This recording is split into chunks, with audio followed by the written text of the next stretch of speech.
Moi, je vous invite à marquer maintenant le premier arrêt de cette édition de stratégie sur la loi des finances 2018. Une loi élaborée sous le diktat, vous l'avez dit pratiquement, de FMI qui était présent, en tout cas dont les orientations ont pesé sur l'élaboration de la loi des finances. On peut également citer la Banque mondiale et l'Union européenne qui ont apporté leurs orientations dans le cadre de cette élaboration du budget 2018. Quels sont les grands équilibres, mais surtout dans quelles conditions la loi de finances 2018 a été élaborée au Cameroun? Explication dans ce reportage que signe Jean-Vincent Ténéum avec Arnold Dahl et Brice Fotso.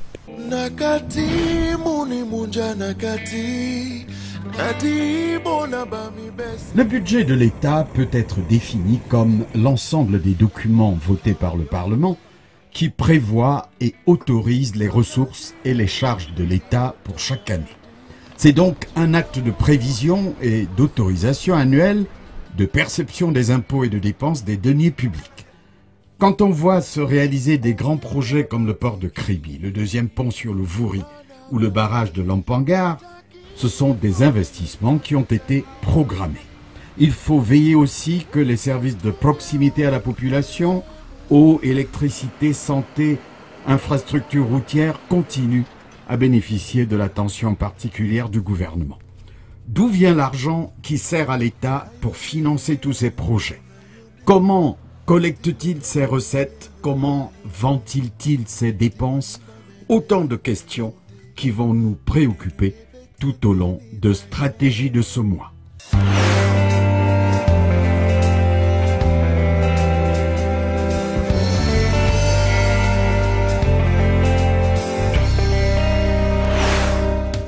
L'accord pour 3 ans, conclu le 26 juin 2017 entre le Cameroun et le FMI pour accompagner le programme des réformes économiques et financières du pays, a fortement impacté le budget 2018 de l'État.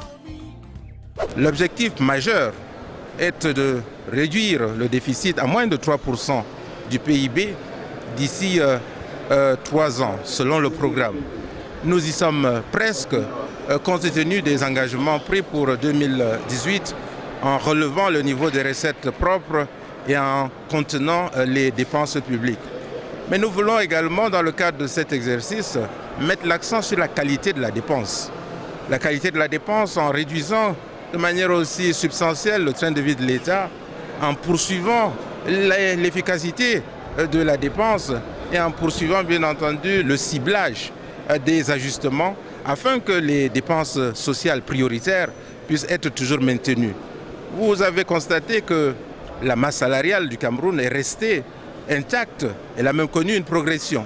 C'est le choix voulu par le président de la République au regard des sacrifices déjà suffisamment réalisés, supportés par nos populations, celles actives.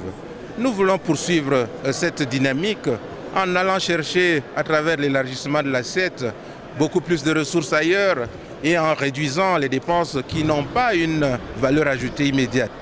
Le faisant, nous gardons à l'esprit la qualité de la dette publique qui est à 30% aujourd'hui.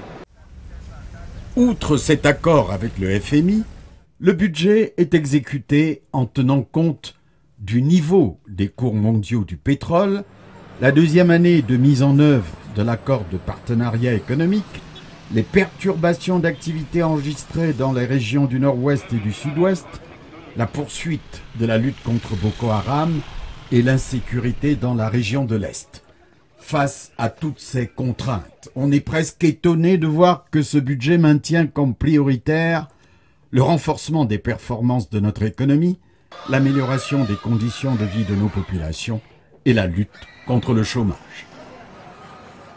En tant que citoyenne, ce qu'on peut déjà dire, c'est qu'il y a une sorte de cohérence entre les besoins exprimés ou les préoccupations de l'heure et les activités retenues dans le budget. Et à ce sujet, je voudrais prendre 3 exemples. Le premier exemple, c'est que nous avons tous suivi l'actualité. On s'est rendu compte qu'il y avait quelques soucis, quelques remous ici et là, notamment en ce qui concerne des élans de revendication, pas seulement à la zone anglophone, mais partout dans le pays.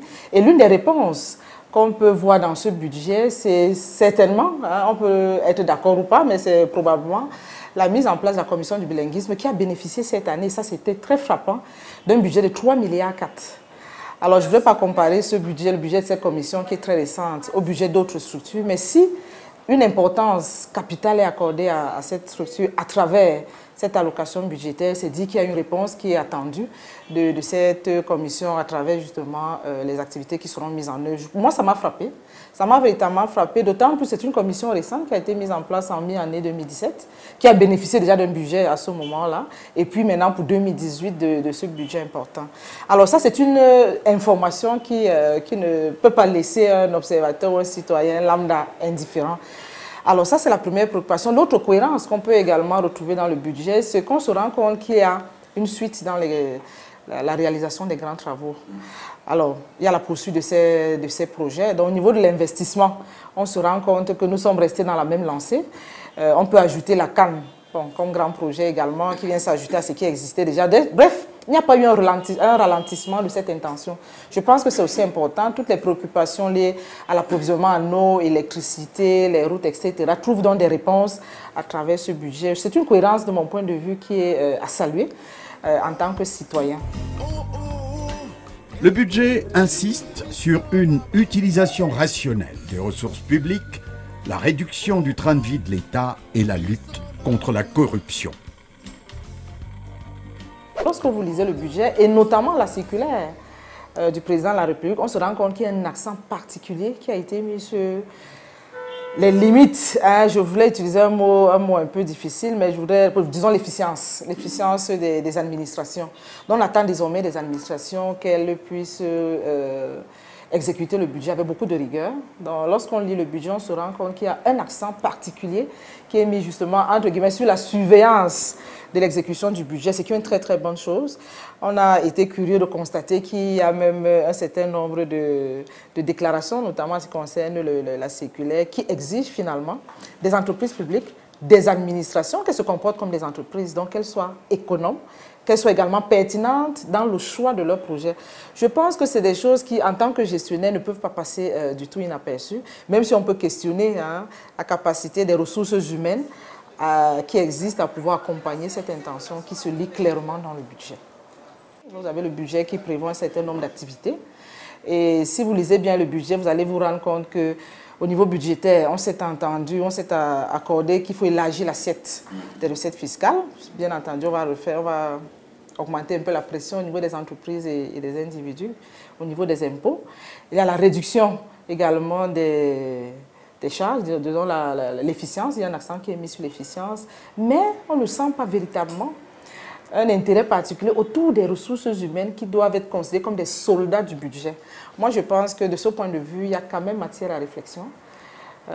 Et je ne serais pas étonnée, parce que rien n'a changé entre l'année dernière et cette année, je ne serais pas étonnée que d'ici à décembre, que les problèmes qui sont posés soient justement du fait de cette prise en compte, disons, lâche des ressources humaines qui devraient accompagner ces belles intentions.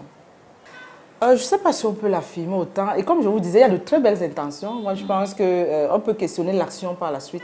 Parce que si vous avez suivi le lancement du budget dans les différentes régions, le discours était clair. Il fallait économiser là où on pouvait économiser. Effectivement, je vais m'aller plus loin. Il y a des dispositions qui ont été prises pour rationaliser les demandes exceptionnelles de rallonge budgétaire au niveau des entreprises publiques, parce qu'on se rend compte effectivement qu'il y a souvent des demandes qui sont accordées aux entreprises publiques dont l'impact n'est peut-être pas celui souhaité. Donc, toutes ces dispositions sont prises en compte. Et moi, je dis toujours, le véritable problème, c'est peut-être le suivi. Moi, je n'ai pas eu de compte rendu pour l'exercice dernier, mais au moins, les décisions qui sont prises cette année, lorsque vous lisez le budget, la circulaire du président de la République, c'est clair.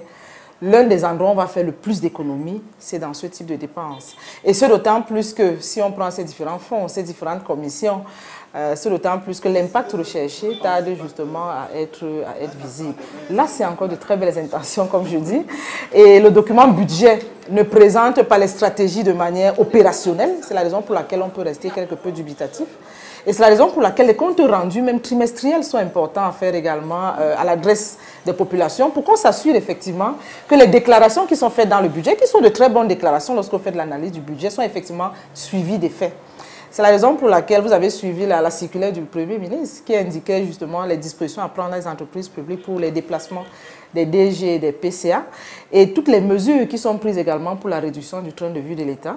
Si ces mesures sont prises, il est fort possible qu'on puisse réaliser des économies. Mais encore là, lorsqu'on lit le budget et lorsqu'on lit la circulaire et même les présentations qui sont faites par le ministère des Finances, on ne nous indique pas le montant d'économie qui sera réalisé. Moi, je pense que, je n'ai pas envie de dire que des études ne sont pas réalisées de ce point de vue, mais il serait quand même bon qu'au niveau des explications, on ait des chiffres de manière claire, qu'on se dise, OK, l'économie réalisée dans telle ligne budgétaire, peut-être l'achat des véhicules, vous en avez entendu parler, l'économie réalisée peut-être de 6 milliards ou de 10 milliards va permettre justement de rendre compte des efforts qui sont faits pour rationaliser le budget de l'État. Pour Mme Ondoa Biwole, régler la dette de l'État vis-à-vis des PME est, comme prévu dans le budget, un impératif majeur. La société civile juge que les besoins urgents des populations seront relégués au second plan en 2018 au regard de nombreux engagements budgétaires que l'État est appelé à prendre. La réduction de la pauvreté passe aussi par une bonne exécution des infrastructures. Mais on a constaté que le gouvernement est suffisamment lent dans l'aboutissement de ces chantiers, des chantiers interminables. Donc là aussi, c'est une faiblesse énorme. Et puis, en matière sociale, dont les crédits alloués à l'éducation, à la santé, font aussi du surplace, alors que les besoins sociaux ne font que grandir. Là aussi, il y aura vraiment une pression des usagers sur les ressources qui ne sont pas allouées vraiment au niveau optimal. L'augmentation des salaires de la fonction publique, tant espérée, ne semble pas inscrite à l'ordre du jour. Le fait qu'il n'y ait pas une possibilité, en regardant les prévisions budgétaires, de prétendre à une valorisation des salaires, ça veut dire que la pauvreté va continuer à s'amplifier au niveau des salariés. Et donc la corruption, parce que salarié mal payé, ça veut dire que celui qui vit sur la bête, donc il est obligé de rançonner les usagers pour, en tout cas pour boucler ses fins de mois. Le budget ne doit pas rester une affaire réservée aux fonctionnaires. L'accès à l'information sur le budget au cours de sa mise en œuvre et l'amélioration de la participation citoyenne dans le processus d'identification des projets sont réclamés de toutes parts. Tous les éléments qui ont contribué au montage des recettes ou à l'évaluation des dépenses, que tous ces éléments soient mis à la disposition de la société civile. Si cela n'est pas fait, donc, en tout cas c'est donc sur le plan de l'information qu'il y a un problème, sur le plan de la communication.